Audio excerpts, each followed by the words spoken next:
Physiologie et méthodologie de l'entraînement. Alors, on peut définir la performance sportive comme une action motrice dont les règles sont fixées par des institutions sportives permettant au sujet d'exprimer ses potentialités physiques et mentales. On peut donc parler de performance sportive quel que soit le niveau de réalisation, dès l'instant où l'action optimise le rapport entre les capacités physiques d'une personne et une tâche sportive à accomplir. L'approche bioénergétique de la performance sportive en est une parmi d'autres comme l'approche physiologique, biomécanique, sociologique, cognitive. Il n'est pas exclusif mais reste essentiel pour appréhender les caractéristiques énergétiques, en particulier la quantité d'énergie nécessaire à la réalisation d'une épreuve sportive, le type de transformation mis en jeu en fonction de la durée et de l'intensité de l'exercice ainsi que de sa forme continue ou discontinue. Nous considérons donc un groupe de spécialités sportives présentant des similitudes quant aux facteurs limitatifs et aux qualités énergétiques requises. La course, la natation, par exemple, et par l'analyse de leur record, offre un moyen simple d'appréhender la performance sur son versant bioénergétique.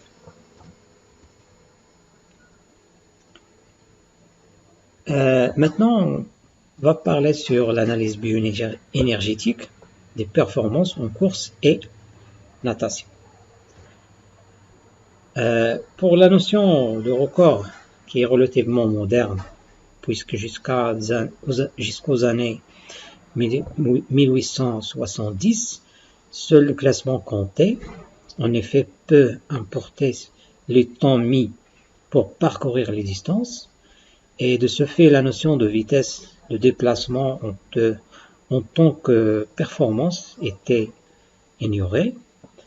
Il était par conséquent impossible de comparer les performances et de recenser un record national, mondial. Le record apparaît dans le dictionnaire Oxford English Dictionary en 1880. A record is a performance or occurrence remarkable among or going beyond other of same kind, especially the best recorded achievement in any competitive sports.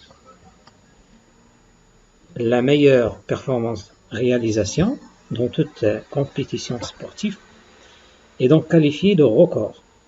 La première utilisation du mot record dans ce sens est recensée dans un ouvrage sur la natation, The Swimming Instructor, a treatise on the arts of swimming and diving, page 137. Alors, le défaut de chronomètre fiable peut être une explication possible à cette absence de record enregistré, mais peut-être le concept de record correspond-il à la notion de rendement qui trouve son avènement avec l'ère industrielle en cette fin du XIe siècle, en 1868 et 1913. Naissaient les fédérations internationales de natation et de l'athlétisme qui devaient respectivement établir les listes de records dès 1890 et 1914. L'objectif de ce premier chapitre est de comprendre les déterminants énergétiques des records des deux types de locomotion humaine, la course et la nage.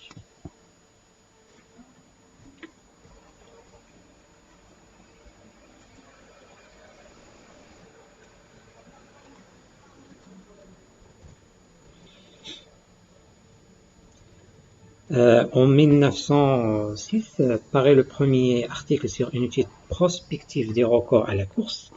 Son auteur Kenny Lay, ingénieur électricien à Harvard, aborde pour la première fois la forme de relation qui lie la vitesse au temps. Par la suite, le physiologiste et prix Nobel Archibald Vivian, 1929, apporta sa contribution à ce type d'étude et fait un véritable pionnier concernant la bioénergétique de l'exercice musculaire. Nous lui devons la connaissance de nombreux concepts, consommation maximale d'oxygène, dette d'oxygène, qu'il utilisa pour expliquer la forme de la relation vitesse-temps en natation et en course à pied, aussi bien pour les hommes que pour les femmes, comme il est montré sur cette figure. Alors, pour cette courbe, il nous permet de constater que l'animal et l'homme accusent une perte de vitesse en fonction de la distance et de la durée de l'exercice. Pour l'établissement de ce profil énergétique caractéristique du spécimen, on peut prendre les records du monde du moment des 100 mètres ou 1000 mètres à la course. L'étude de la forme de cette courbe permet alors d'appréhender l'homme énergétique.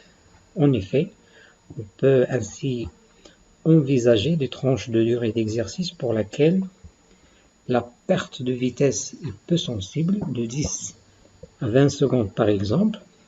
On reste à 36 km par heure et de 1 heure à 2 heures de course, on ne perd que 1 km par heure. Ou au contraire, on observe des cassures montrant d'énormes pertes de vitesse pour des temps assez proches. De la première à la deuxième minute de course, on passe de 33 à 28 km par heure.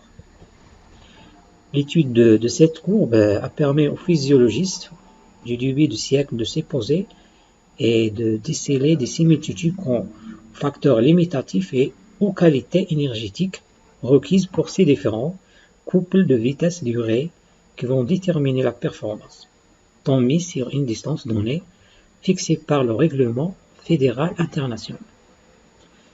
Cette analyse de la relation intensité-durée avait déjà été largement investiguée par Keneally 1906 avec les records du monde de l'époque comme 4 minutes et 2 secondes ou 1000 ou 13 heures 26 minutes 25 secondes ou 100 000 par exemple. En effet, plusieurs techniques d'analyse mathématique ont permis de valider la part de métabolisme impliquée selon la durée de l'exercice réalisé à la vitesse maximale. Plusieurs types de graphes ont été communément utilisés pour examiner cette courbe des records, c'est-à-dire du temps réalisé sur les différentes distances imposées par les règlements internationaux en natation et en course à pied. Le graphe de la relation temps-distance, vitesse-temps des derniers records en date et l'évolution historique de ces records, comme il est montré sur la figure 2.